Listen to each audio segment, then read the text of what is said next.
Le diabète touche 2 900 000 personnes en France. Et ces chiffres ne prennent pas en compte ceux qui ignorent leur diabète. En Bretagne, par exemple, 21% des habitants seraient exposés à un risque de diabète sans le savoir. Cette maladie qui empêche le corps d'assimiler correctement les sucres se soigne mais ne se guérit pas. Se faire dépister, c'est donc important pour pouvoir vivre avec le diabète au quotidien. Du 6 au 13 avril, c'est la semaine de prévention contre le diabète. Vous pouvez facilement vérifier si vous êtes atteint ou pas par cette maladie pendant ces jours-là. Professeur Véronique Kerlan, vous êtes donc chef du service endocrinologie au CHU de Brest. Quels sont ces risques de diabète auxquels 21% des Bretons seraient exposés sans le savoir?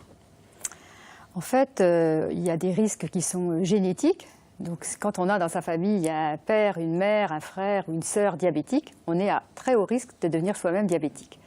Mais il n'y a pas que les facteurs génétiques, parce qu'il y a tous les facteurs environnementaux. Et on sait maintenant que quand on a un surpoids, sans même être obèse, simplement un surpoids, quand on est sédentaire, c'est-à-dire qu'on a peu d'activité physique, qu'on ne bouge pas beaucoup, eh bien on est exposé au risque de diabète. Puis il y a aussi des populations particulières, c'est les femmes qui ont eu des enfants de plus de 4 kilos, ou qui ont eu un diabète pendant leur grossesse. Ces femmes-là sont très très exposées ultérieurement à développer un diabète.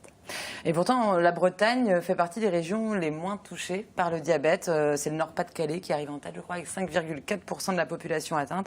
La Bretagne n'est qu'à 3%, donc pour info. Quels sont les symptômes du diabète?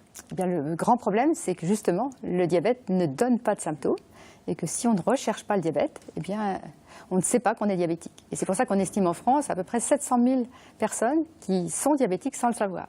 Alors, pas de symptômes, mais des risques importants pour la santé. Lesquels? Absolument, c'est-à-dire que le diabète peut entraîner des complications qui peuvent être graves, donc des complications cardiovasculaires, donc infarctus du myocarde, accidents vasculaires cérébraux, des complications rénales, et pas en Bretagne, parce qu'effectivement, comme vous le soulignez, on a moins de diabétiques en Bretagne, mais dans l'est de la France, c'est la première cause de dialyse. C'est le diabète. Et aux États-Unis, le diabète est la première cause de dialyse. Donc il peut y avoir des complications rénales, donc potentiellement graves. Il y a des complications ophtalmologiques aussi. Donc on peut avoir une atteinte des vaisseaux de l'œil. Devenir aveugle, par exemple, ça peut être. Oui, mais heureusement maintenant on a des moyens de traiter tôt, à condition de savoir qu'on est diabétique, effectivement, et de dépister les premiers signes d'atteinte ophtalmique du diabète. Et puis il y a des complications infectieuses aussi. Et des complications neurologiques. Donc le diabète, oui, c'est pourvoyeur de beaucoup de complications. Ouais, voilà. Comment on dépiste justement le diabète pour éviter d'en arriver à ces conséquences assez graves? Finalement, c'est très très simple. Il suffit de faire une glycémie à jeun. Alors, elle peut être faite simplement. On peut piquer le bout du doigt. Alors, c'est vraiment une micro-piqûre du bout du doigt, juste sur une goutte de sang. Et un taux de sucre trop élevé, s'il est trop élevé, doit nous inciter à faire cette fois-ci une glycémie au laboratoire, parce qu'il n'y a que la glycémie au laboratoire qui va confirmer le diagnostic de diabète, à condition d'être fait même à 2 reprises, à jeun. Et quand on a plus d'1,26 g, on est sûr qu'on est diabétique. Mais quand on a une glycémie qui est entre 1,10 g et 1,26 g, on a ce qu'on appelle le prédiabète. Et ça, c'est très très important de se dépister à ce stade-là, parce qu'on sait qu'à ce moment-là, eh bien, si on se prend bien en charge, on peut ne pas devenir diabétique. D'accord. Tout est dans la prise en charge tôt. Pour revenir sur les facteurs génétiques, s'il y a dans notre famille, si un des parents est diabétique, il y a beaucoup de chances qu'on soit soi-même le risque, de risque, pardon, oui, d'être diabétique soi-même. C'est au moins 30% de risque. Un grand-parent, là dans ces cas-là, on va un peu moins. Ça saute une génération, oui, un grand-parent. J'avais un grand-père diabétique. Oui. Vous êtes à risque, moins que si c'était votre père, mais oui. Oui, c'est un risque aussi. Donc ça, c'est le premier. On va revenir maintenant sur les facteurs environnementaux pour le diabète. La nourriture, c'est important de bien se nourrir, mais ça passe par quoi? Qu'est-ce qu'il faut éviter pour ne pas justement développer de diabète? En fait, il n'y a pas d'interdit. Ça, c'est une notion très importante, mais c'est une question d'une part de quantité, c'est-à-dire qu'on a tendance à manger trop en total calorique par rapport à nos besoins énergétiques, parce qu'on se dépense quand même beaucoup moins que ne faisaient nos ancêtres. Et donc, on a besoin de moins manger de façon globale. Et puis, il y a bien sûr une répartition, c'est-à-dire qu'il faut éviter tout ce qui est sucre pur, les sodas, les bonbons, tout ce qui est sucrerie. Voilà, ça, c'est très mauvais. Et puis, les graisses de façon excessive. C'est qu'on imagine, enfin, dans l'inconscient général, c'est qu'on parle de sucre essentiellement, mais ce n'est pas uniquement le sucre. C'est du sucre qui peut se trouver dans des aliments salés aussi, Véronique Arland. Bien sûr, tout à fait. Et puis, en fait, notre foie transforme très bien nos graisses en sucre. Et donc, c'est la graisse qu'on a au niveau de l'abdomen, en excès, qui va surcharger notre foie en graisse. Et c'est notre foie qui va transformer la graisse en sucre. Donc, ce n'est pas directement le sucre en lui-même qui est responsable du diabète, mais la suralimentation, en fin de compte. Donc les conseils, manger équilibré, raisonnablement de tout et se dépenser physiquement tous les jours. Comment le diabète évolue sur la population en général? Vous disiez que nos ancêtres bougeaient plus. Est-ce que justement ils développaient moins de diabète? Oui, il y a de plus en plus de diabétiques. Oui. C'est vraiment tout à fait impressionnant et la courbe dans le monde entier montre que... Dans tous les pays? Dans tous les pays, y compris les pays en voie de développement, enfin tous les pays, sont de plus en plus exposés au diabète qui devient un problème de coût en plus pour la société. Et ça touche aussi les sujets plus jeunes. C'est-à-dire qu'avant, les diabétiques du diabète de type 2, c'était surtout après 50 ans. Et maintenant, ça se voit dès 30 ans, quelquefois même plus tôt.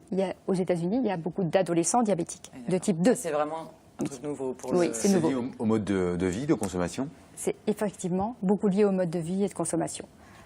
Alors aujourd'hui, on ne guérit pas du diabète. On ne peut pas guérir. Par contre, on peut vivre avec un traitement. Lequel? Pour le diabète de type 2, comment ça se passe? On peut vivre très très bien avec le diabète. Voilà. Ouais. Donc il y a d'abord la première chose à faire, c'est ce qu'on appelle les fameuses règles hygiéno-diététiques, c'est-à-dire de bouger tous les jours, mais marcher simplement, on n'a pas besoin d'aller dans un club de sport, voilà, et de s'alimenter normalement selon les conseils, comme dans toute la population. D'accord, ça c'est le traitement pour le type 2. Voilà, le premier traitement. Après, il y a des traitements, bien sûr, médicamenteux, qui peuvent être des traitements soit sous forme de comprimés, soit sous forme d'injection. Mais c'est une étape ultérieure. La première étape, c'est tout simplement d'aller faire du sport, de marcher un peu plus. Voilà. Est-ce que la recherche avance bien du côté du diabète? Oui, alors la recherche avance bien. D'abord, on a enfin prouvé aussi que même l'activité physique, c'est 50 minutes 3 fois par semaine. Eh bien, on sait que ça diminue de façon considérable le risque d'être diabétique. Or ça, c'est faisable. Ça peut être intégré dans une vie. Ça peut être 20 minutes le matin, 30 minutes le soir. 3 fois par semaine, c'est faisable. Et on sait, il y a des preuves chez tous les patients qui sont à risque de devenir diabétiques, par leurs familles, etc., ou parce que c'est des femmes qui ont eu un diabète gestationnel, on a la preuve que c'est efficace. Et puis, il y a de la recherche, bien sûr, sur les causes.